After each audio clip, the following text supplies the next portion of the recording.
Human occupation in this part of the world goes back at least 10,000 years, perhaps longer depending on who you ask.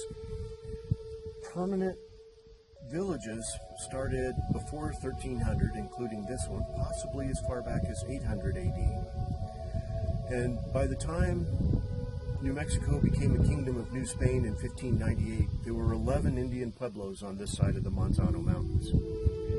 And after 1598, mission churches began appearing at Indian pueblos all over New Mexico.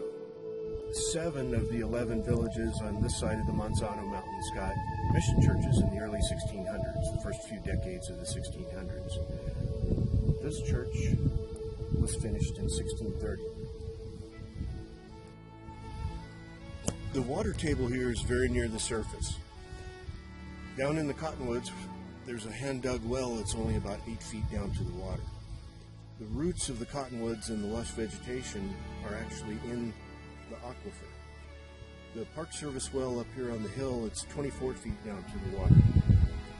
The aquifer is not productive enough to cause a perennial stream, but since the canyon cuts through those water-bearing layers, there are springs with clear cold water, and mallard ducks nest here almost every spring. This place is an oasis in the desert by any way of measuring.